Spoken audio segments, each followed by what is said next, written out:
Looking back now, I see something I couldn't see then. Every door that was closed wasn't a punishment. It was a redirection. Years later, I wrote John Stratton an email thanking him for getting rid of my position because I never would have found this career because I was unconscious. I wasn't consciously making decisions for myself back then. So now I have a saying, follow the energy. Even back then, some of those executives asked me to come work full time in the company. I got some really nice offers. And I remember going home to my husband one night with this big executive offer, and he started spending the money in his head already. And I looked at him and I said, I'm not taking it. What do you mean you're not taking it? That's not what I want to do. This calling is bigger than me.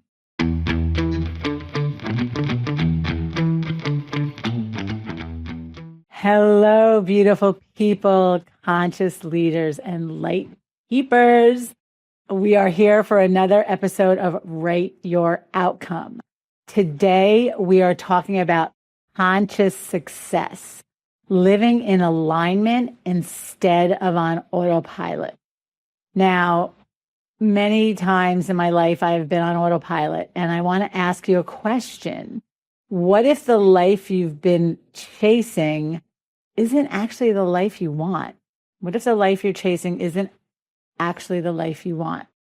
I found myself in my life doing what society expected of me many times versus listening to the calling of my soul, which is the intersection of this work. Most of our success has kind of been, I call it inherited. I always say I was born into a family, I was born into a race, into a sex, into a political party. I was born into a sports team, a religion, and these things were just expected of me. And I never consciously chose those things. I was born into them. And then you get what I call the unspoken messages of society, which tell us to work harder, earn more, climb the ladder, buy more, stay busy, travel, do things. And my all-time favorite, never let them see you sweat. I don't know if that's still a thing, but it used to be. Somewhere along the way, I, always started asking myself a different question. What if success isn't about achieving more? What if it's about becoming more aligned with who you were born to be? How does that sit with you? I was recently listening to a podcast with Mara Hoffman, and she was telling her story about how she got into the fashion industry. And that's a podcast for another day. But her story, listening to her tell her story, I resonated with so many things. Even though her story is very different than my story, she inspired me to tell you my story. And I always say, I tell you my story not because it's unique, but because I think you'll find pieces of yourself in it. I always say I share my story not to impress you, but to impress upon you that we all have choices. So where do we start? I, as a young kid, was into drawing. I won a drawing contest at the Journal News when I was young, and I remember the prize was $1. So I drew it was the junior artist competition in the newspaper, and I drew my little picture and I mailed it into the newspaper, and I won $1. I don't think I ever cashed that check. But fast forward to college, I decided I want to be an art major. Now, I had some bad guidance from my guidance counselor, who will remain unnamed, but I started Pace University in Pleasantville as an art major, and it just wasn't a fit for me. Not right or wrong. I realized I liked art for the fun of it, not for you have to paint this vase by, Thursday. So I didn't know what else to do, and I decided to go for communications because I like to talk. So at the time, I like to talk and I like to perform. But on the other side of that, I had no confidence and I had no idea what I was going to talk about. So it was like this weird thing, like I was following it, but I didn't know what to do with it. But yet I still listened to that inner calling to get a communications degree. When I got out of college, I had a stint at the local cable station, which is now Cablevision or Optimum, but back then it was TKR Cable. And I interned there in college, and then I got a job there. And then I co-hosted the local magazine format show called Eye on Rockland with Frank Labono and Patricia Stark. Shout out to my co-hosts on that show. And again, I was having fun, but I wasn't making good money. And, my father's voice was in my head, get a job with benefits. And again, what I was loving doing was the TV stuff, but the voices of society said, okay, Michele, you have this degree. It's time to stop playing, be an adult, get a real job.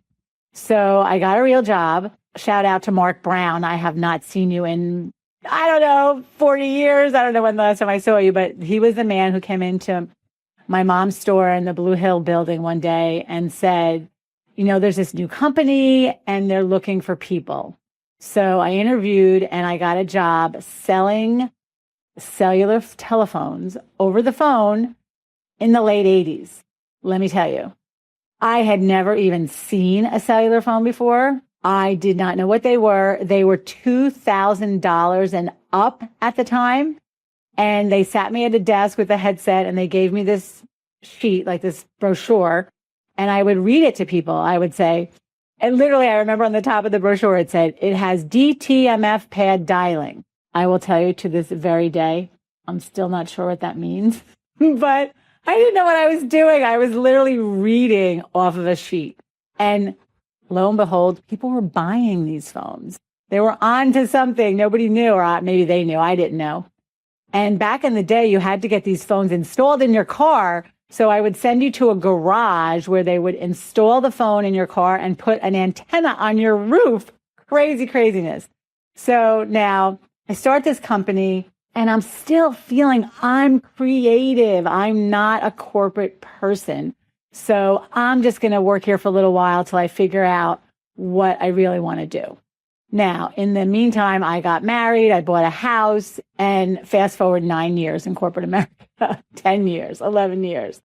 I just, I fell into what was expected versus what I wanted. Now, it wasn't a bad gig, don't get me wrong. I loved working there. I loved the people. I had so many great leaders, and I was doing great. I had been promoted. I worked in the stores for a while. Back in the day, my gosh, there was only 3 New York City Verizon. Now it's Verizon. It started out as 9X Mobile, then it was Bell Atlantic, 9X Mobile, then it was Verizon. And I was thriving because I'm good at talking. I was naturally emotionally intelligent. So I was good at leading. I got promoted very early on to manager positions, leadership positions. And my career was going along fine. I got married, bought the house, had a great paycheck, do. Again, life was going on, but it was going on unconsciously.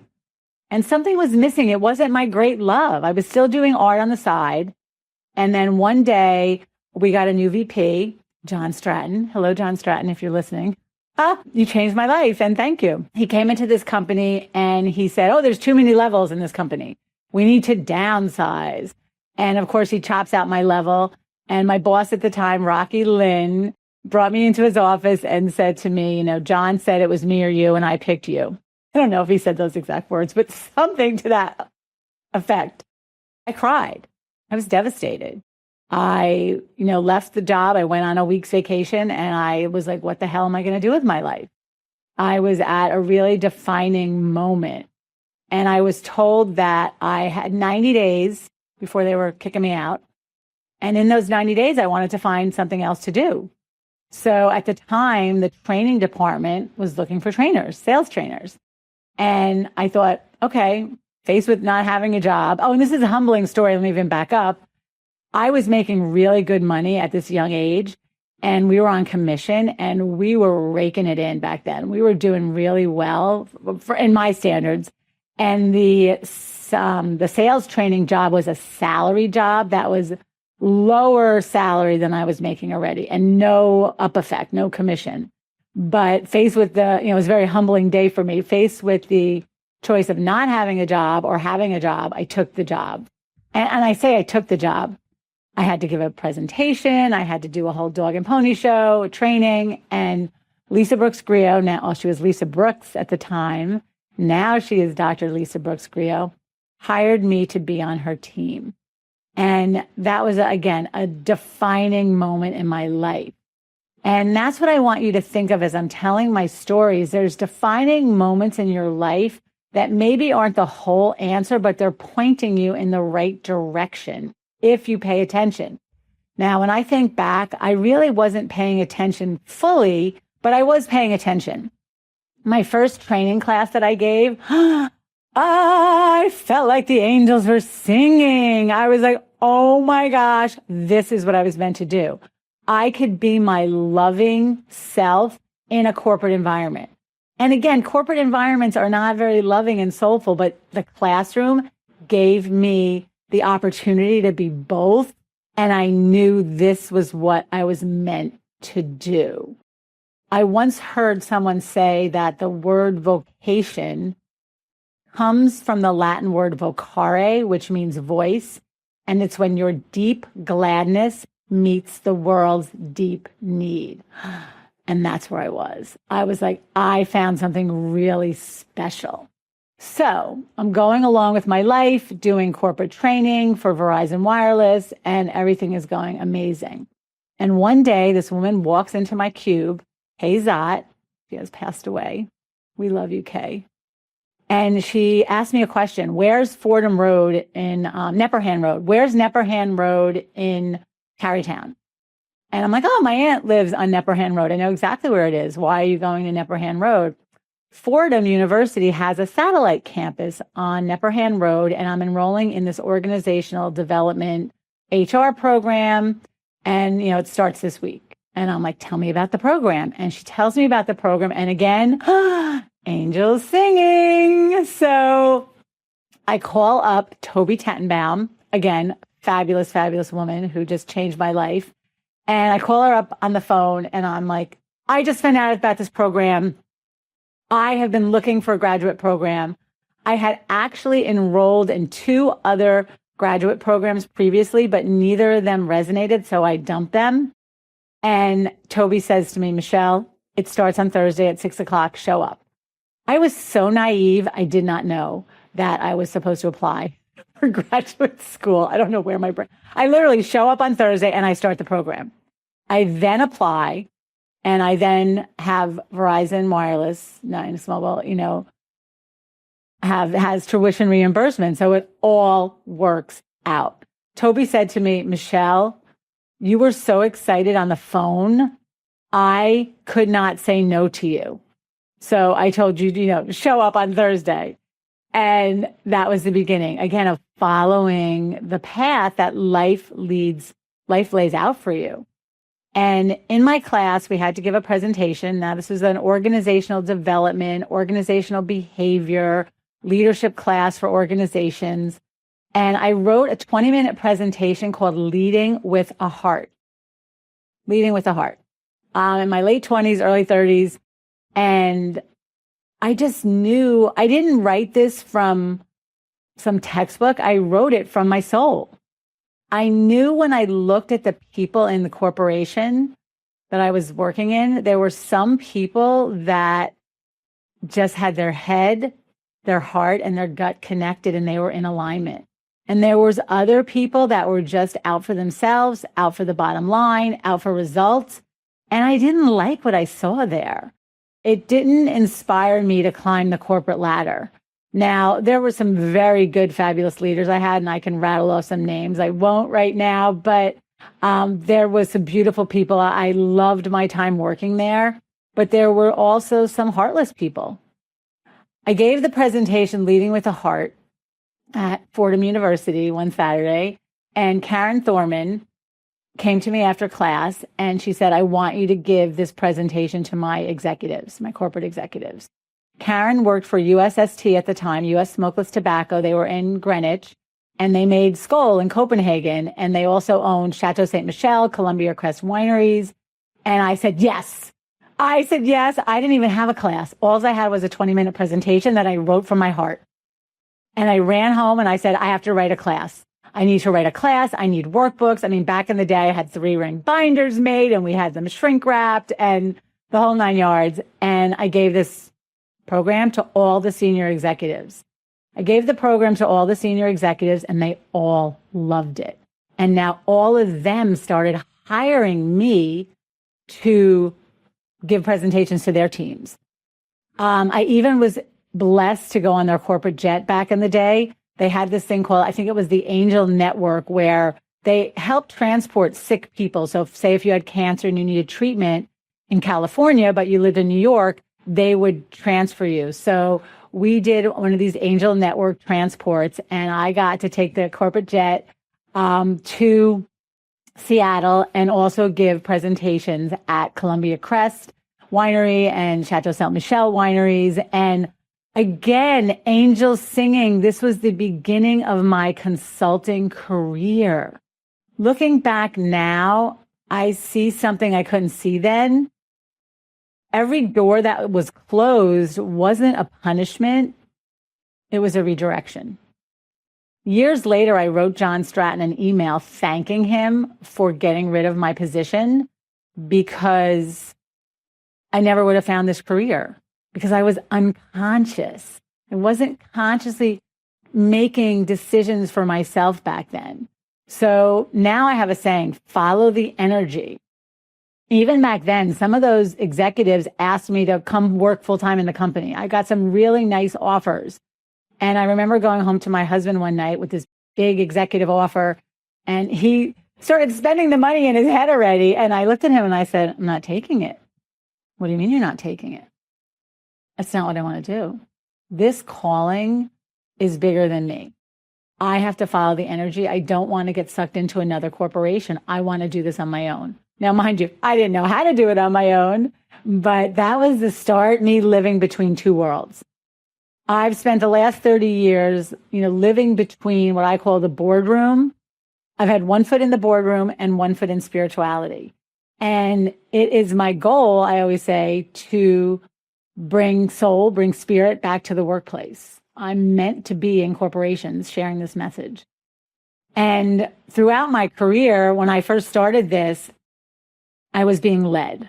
You are being led. So that's why I want to share my story. So I want you to notice the directions and the places life is leading you.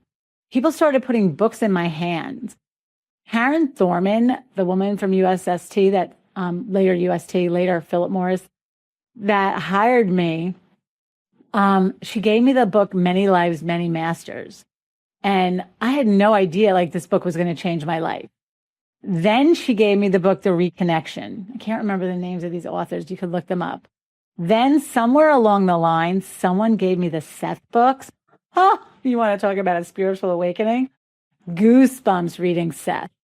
Then Gilda Benedetti, another Fordham cohort, also UST employee, now one of my dearest friends, gave me Ramtha. Someone gave me the first Chicken Soup for the Soul series, Phi Najak. I wasn't searching for these books. They kept finding me. And I realized at this point, my purpose was not to leave corporate America. My purpose was to bring more soul into corporate America, more consciousness into leadership. And this was the start of my story. I wanted to bring more humanity into the workplace. And for the last 30 years, I've done that. I always say, I only work with the believers. So while I am one woman on a mission, not every corporation has a conscious leadership mindset. And what do I mean by that? A lot of corporations are just unconscious. They're operating just from the brain, which means we need numbers, we need results. The people don't matter. These corporations, somewhere we lost our way in corporations. And I want to talk about this, I want to talk about the burnout we're seeing in corporate entities, that they'll just run you into the ground and they don't give a damn. But there's always leaders in these companies that do give a damn. There's always leaders that see you. And those are the people I work with. Let's also talk about the rise of consumerism in our country. There was a book I read recently called Slowing Down to the Speed of Joy. Thank you, Amy from Khajiit, for gifting me this book. I love how these books find their way to me. I'm going to give you the gist of the study. The study said back in the day when all these modern conveniences were being invented, they predicted that, in the future, we'd be all sitting around doing nothing and machines would be doing everything for us. And the one thing these economists did not prepare for was consumerism. The fact that most people would rather get a bigger paycheck or a bonus than a week off. So the consumerism has led to an illness where in Daniel Pink's book, A Whole New Mind, he says America, the United States, produces more garbage bags than most other countries have garbage. We are a consumer society, and you were meant to do more than consume. I'm coming to you from this podcast to tell you that I am offering a live complimentary Zoom workshop. So many people have normalized running on adrenaline versus running on alignment. You are accomplishing a great deal, but you're still feeling depleted, distracted, or disconnected in the process.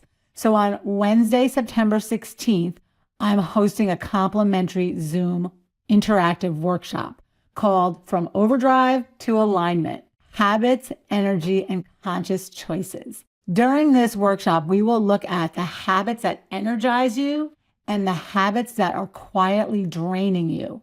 You will learn methods to take back and reclaim the energy lost to worry, criticizing, judging, overthinking, and move from automatic responses and reactions to conscious choices, and how to write an outcome that you want to live and you're ready to create. So join me live September 16th, 7 p.m. Eastern Standard Time to 8:30 p.m. Eastern Standard Time. This workshop is complimentary, but registration is required, and the link will be in the show notes. Make it a great day. Back to the show. Now let's talk about layoffs, restructuring, downsizing, and my all-time favorite, we're sunsetting your position. Oh my gosh. I don't know. I jumped off the corporate bandwagon in 2000. I still love my corporate compadres. I work with the believers, as I say, and the conscious leaders. Those are my clients. But when you look at the boardroom, when you look at corporate America and what they've done, they just have this arbitrary, and let me shout out to Simon Sinek. Oh my God, what is his book? It's on my shelf. I can't remember it, but Simon Sinek is the king of this. We take this arbitrary timeline, January through December, and we say we're going to make X amount of money during this time period. And if we don't, then at the end of the year, they're cutting costs, they're laying off, they won't let you buy a pencil because they have to make some arbitrary number. His name of Simon Sinek's book is The Infinite Game, but business is an infinite game. It doesn't end. It's not like a football game where there's 4 quarters and a beginning and an end. You reach this arbitrary line in December and you don't take a season, you don't have an off season like football or baseball. You get up on, January and you start all over again. So all these layoffs, all these restructuring, all these ruthless decisions are made by unconscious leaders for money at all costs, success at all costs, chasing promotions, endless productivity.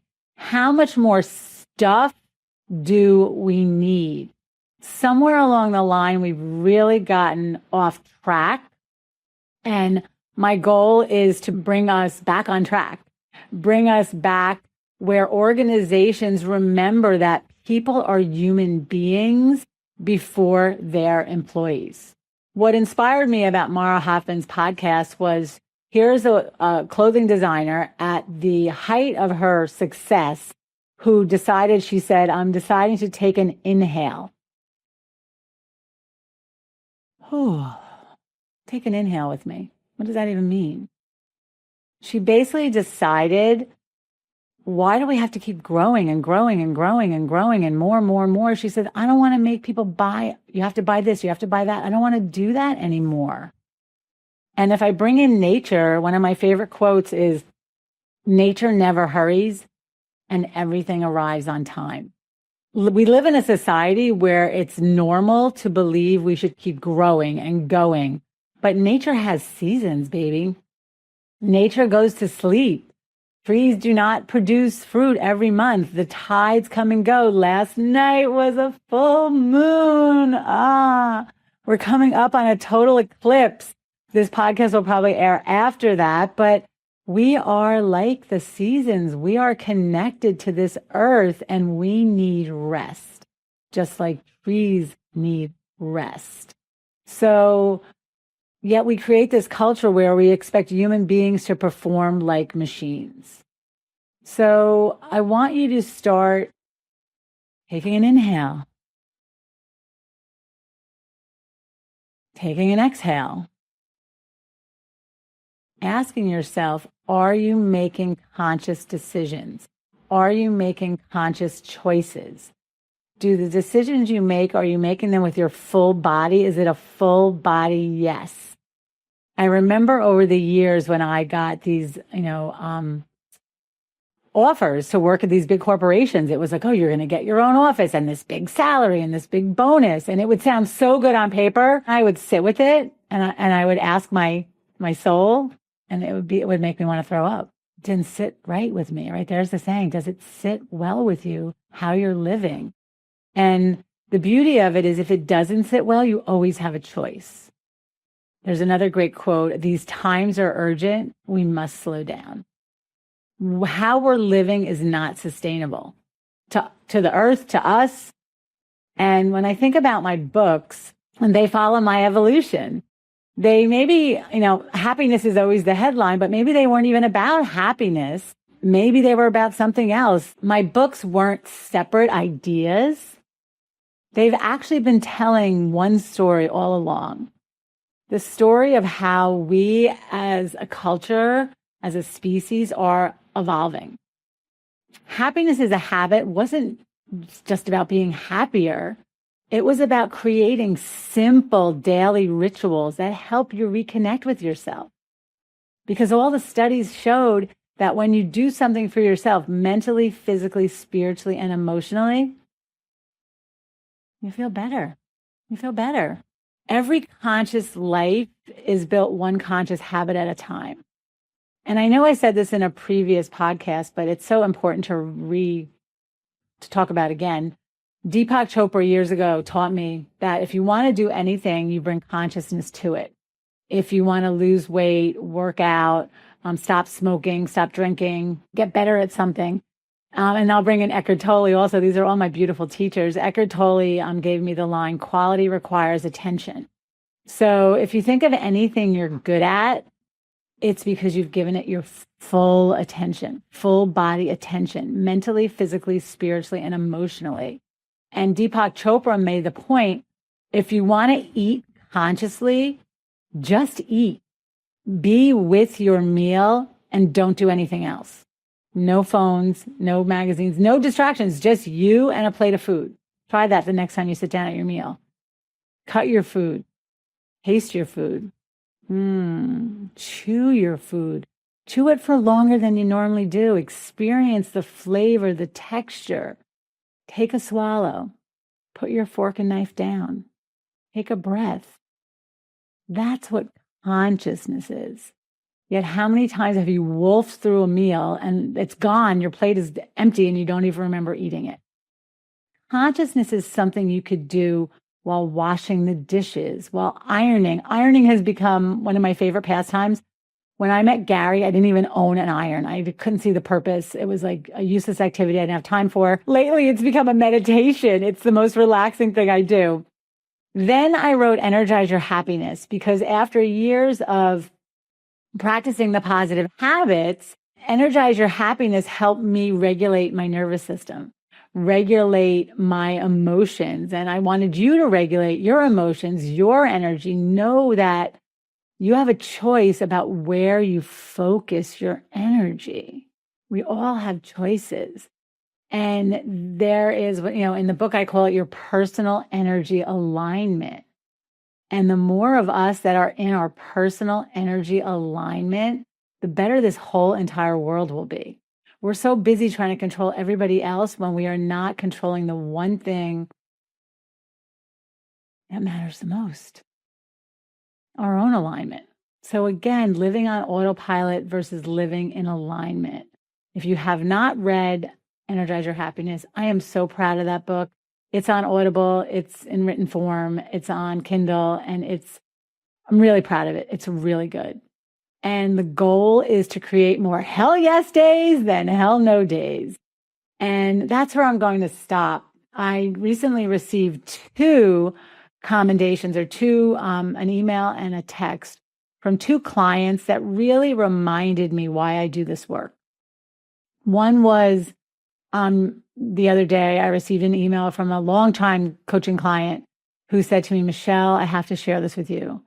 I just spent a week on vacation in OBX on the Outer Banks with 20 people, a 14-month-old, chaos, messiness, family stuff, and dynamics.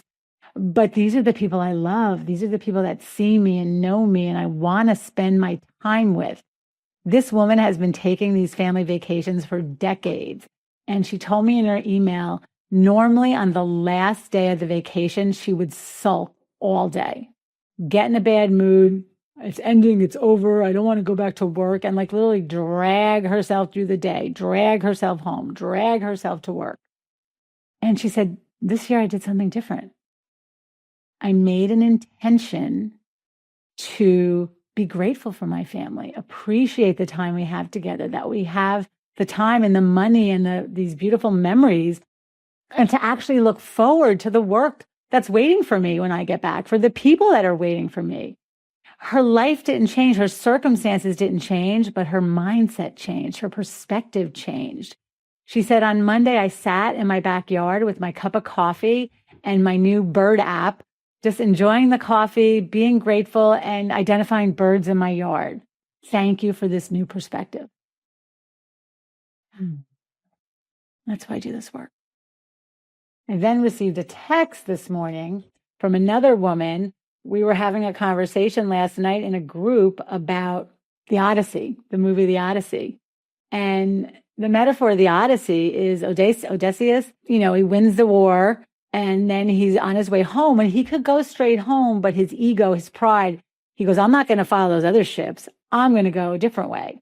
And because of his ego and his pride and his full of himselfness, what should have taken, days takes 10 years. And in those 10 years, he keeps facing his demons, and he faces, what are the challenges he faces? What are the ups and downs, the bumps, the bruises, the storms that come into our life? And what I love about the story, and we were talking about this in a group last night, is it takes him 10 years to get back home. I don't want you to take 10 years. That's why I'm doing this podcast. So it's not that you don't have storms in your life. It's, can you learn the lesson in the storm so you can get back to yourself quicker? So that's a really quick overview of the conversation last night. And her message came through this morning that she was talking with her daughter, her 30-year-old daughter, when she got home last night. And her daughter asked what we were talking about. So she told her the Odyssey, and we all had to talk about what was our Odyssey, what was our personal Odyssey. I'm just going to read a little bit of this. She told her daughter what we were talking about, and her daughter said, wow, that's deep. As a mother-daughter, we've never spoken about my goals in life and my thoughts and what's going on in my life. We basically talk about what's for dinner. What did you eat? Where did you go? Who were you with? We discuss her friends, but we never went deep into what makes my life and my thoughts so thankful and beautiful.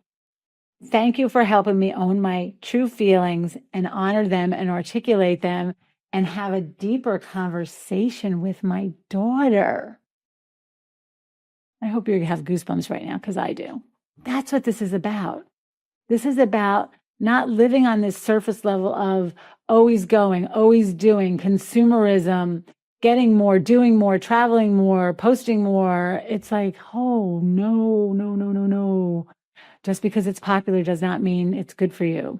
So where do we go from here? I was telling you about my books. And again, I was saying, maybe they really weren't about happiness. They were about preparing us for something deeper, preparing me for something deeper. And that is what we're talking about, a consciously lived life. A life where the decisions you make are your decisions. And they bring you into alignment with yourself. When you are in alignment with yourself, you make better decisions. You build healthier relationships. You become a better leader. So this isn't about the 10 steps to become a better leader, a better parent. It's about come back to yourself. I'm just walking you back to yourself. Stop living on autopilot.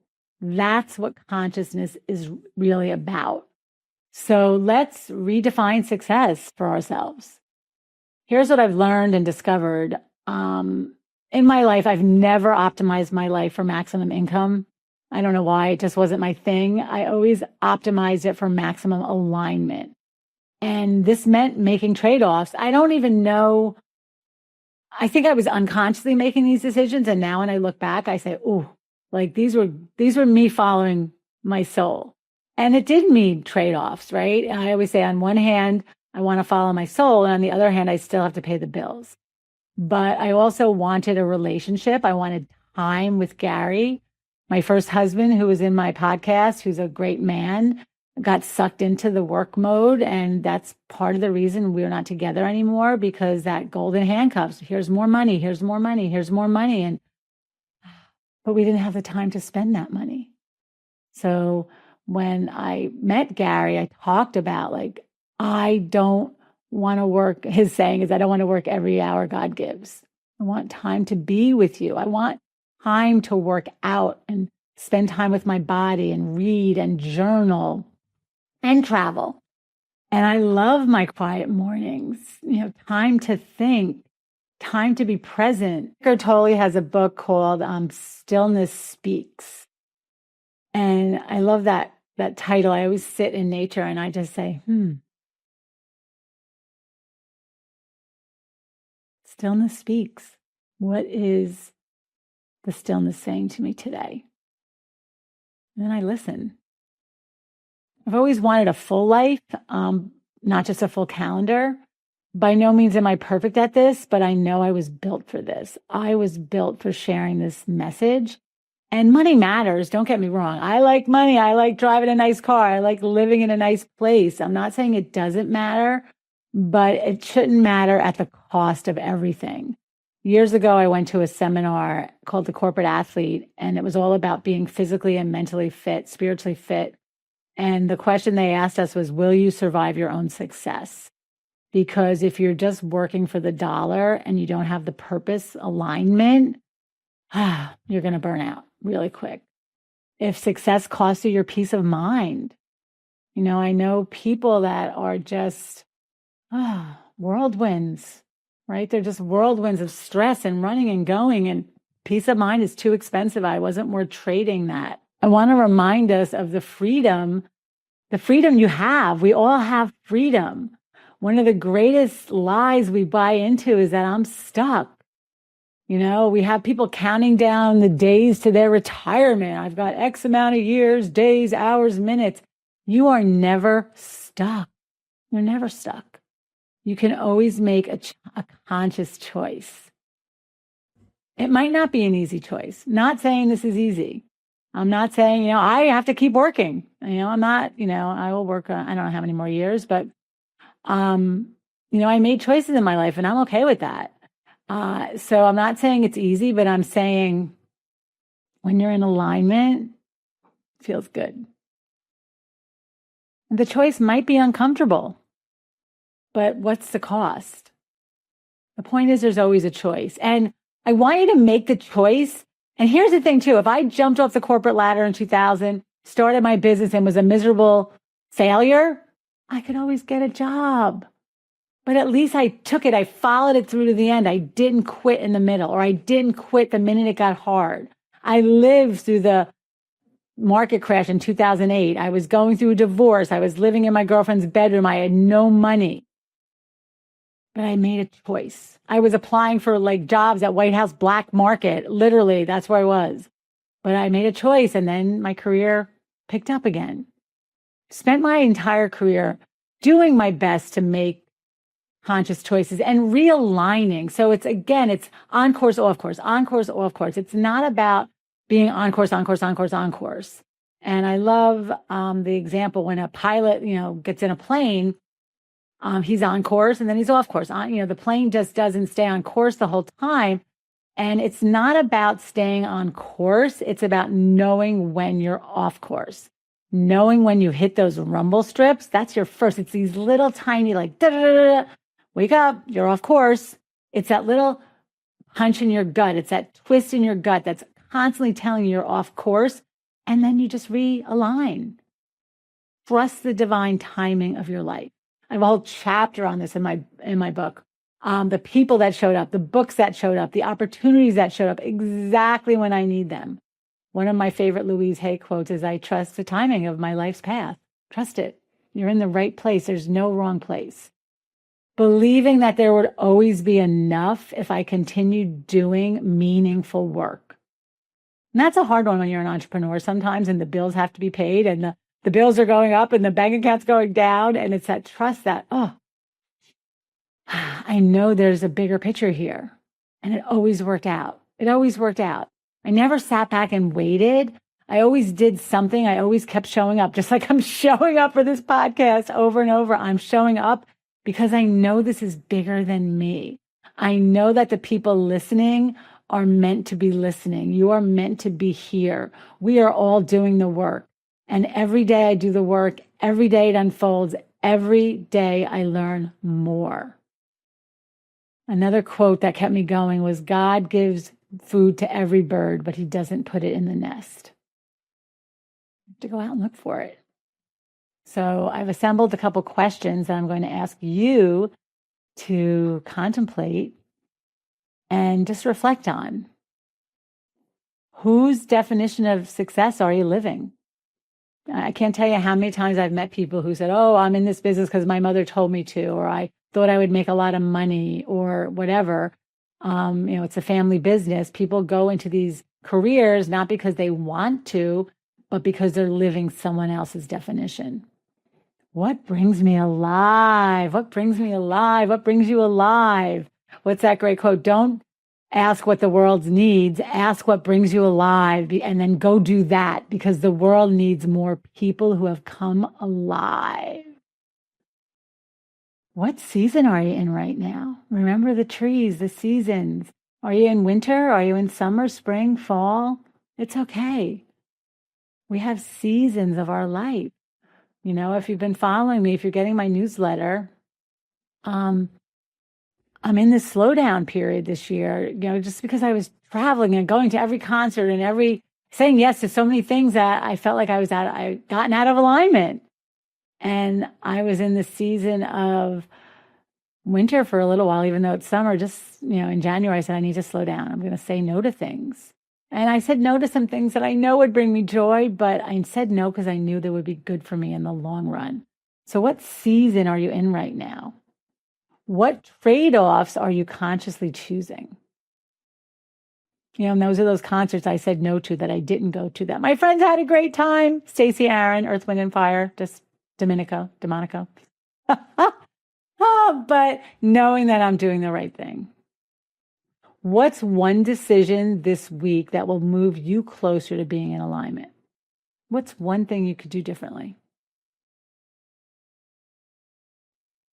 For me, it's been just sitting without doing anything, sitting and listening to the silence. I don't always get it right. I make a lot of mistakes. I've made a lot of mistakes. I've gotten off course more times than I can count. But I've learned, as I said before, the goal isn't perfection. The goal is to keep realigning. What's your North Star? I want my people to know what it feels like to be in alignment. It's such a good feeling. And I describe it in my book as when you're just in the dance floor, like you're just dancing. When you're in that dance and there's no purpose to the dance. There's no purpose. You don't have to get from here to there. You're just literally tuned in, tapped in, aligned. Some people get the runner's high. Some people get it while, knitting, quilting. I don't know, what's your hobbies, but knowing what that alignment feels like and knowing how to get yourself there. That's the conscious life. That's what Energize Your Happiness is all about. It's about knowing that your personal energy alignment is in your control. It's not about having all the answers. It's not about living perfectly, but waking up each day being willing to make one more conscious choice, one more course correction. Sometimes when I find myself getting upset and I feel my I'm being emotionally hijacked, and Wanda, my voice of my ego, wants to rail, I'm like, stay conscious, Michele. Stay conscious. You are not the voice of the ego. I'm the voice of the soul. I can do this course correction. Every time you see that you're not conscious, you're conscious again. What's one decision you can make that will be true to who you are? Because after 30 years of studying happiness and teaching leadership and coaching executives and writing books, it's all pointing to the same thing. It's all pointing to freedom. Freedom, an untethered soul. That's another favorite book by Michael Singer. A consciously lived life is an aligned life. You don't just become happier. You become a better leader. You become a better partner. You become a better parent. You become a better friend. You become a more peaceful human being. And people feel you. They feel your love. They feel your energy before you even open your mouth. What's enough? I want us all to live knowing that we're enough and knowing that we each have the ability to not just change our lives, but to start to change the consciousness of the world. One person at a time, one conversation at a time. So as I come to the end, I want to leave you with this. You always have a choice. You're never as stuck as you think you are. You have a deep inner voice of wisdom. You have it. Are you listening? Listen to your voice of inner wisdom. Follow your energy, not someone else's energy, not someone else's script, and keep realigning with your personal energy alignment.